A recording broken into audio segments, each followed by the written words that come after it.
Hi there, hi everyone, it's Anne.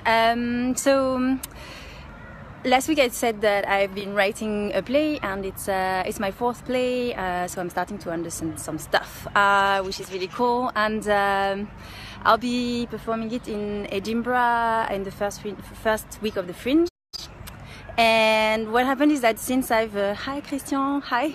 Since I started speaking about it, people have asked me what it's about, and so I just wanted to say a little bit more. So I didn't set out to write this, but it's actually about women's reproductive rights and like abortion, basically. Not what I planned, but I guess it was on my mind. And it's about like a woman in the 60s, a pop star, who is faced with like difficult choices. And what I wanted to speak about is the fact that 40 years ago the legislation started changing, so we had access to abortion, it became legal, we had access to the pills, etc. But in French we say the mœurs, the habits, the behaviors were still very, very traditional for women. And when I did some research, I was actually so shocked by what I saw and what I realized our grandmothers went through, and what our parents as well went through. And so one of the examples of that, for example, is the pregnancy test. So in the late 60s, early 70s, when you were pregnant, what happened is that you had to go through your doctor to validate, to know if you were pregnant or not. So you had to wait 9 days until the first day of your period. So if you're not very, very regular, you don't even know when that is. So you have to wait your 9 days. Then you go to the doctor, you pee on a stick, on a little thing, and then he sends it the stuff, your pee, to the labs, and he brings the results in 2 weeks. So you have more than 3 weeks during which you don't know what is really happening with your body. I mean, you probably know, but you don't really know. And if you're not desiring the pregnancy, or if you're like in a complicated situation, 3 weeks is a very, very long time to wait. So that was happening.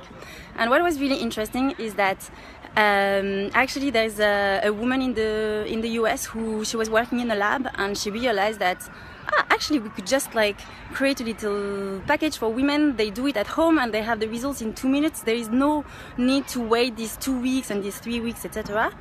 And then she created her little thing at home. She came up with the idea. She suggested it to the pharmaceutical company, and everybody said no. And for a lot of reasons, and a lot of them were not like anti-women. A lot of them were probably because they wanted to protect the doctors. But one of the reasons that came out was that if they did that, if women learned at home that they were going to be pregnant, maybe they would like kill themselves, and it would be much harder for them, and they needed to be with a doctor who knew how to handle the situation, etc. when they learned the news, which is a bit crazy. But then anyway, in the end, probably because they saw that it was a really good market, they ended up created the pregnancy test for women, the kit, which is what we have today. And the woman sold it to the company, the rights, for $1. So she never made any money out of it, but it was not her intention anyway. So it's really, really cool. It was really interesting, and I'm going to link the article where I learned all of this in the comments below. It's really interesting. It's an article from the New York Times that spoke about it a few years ago.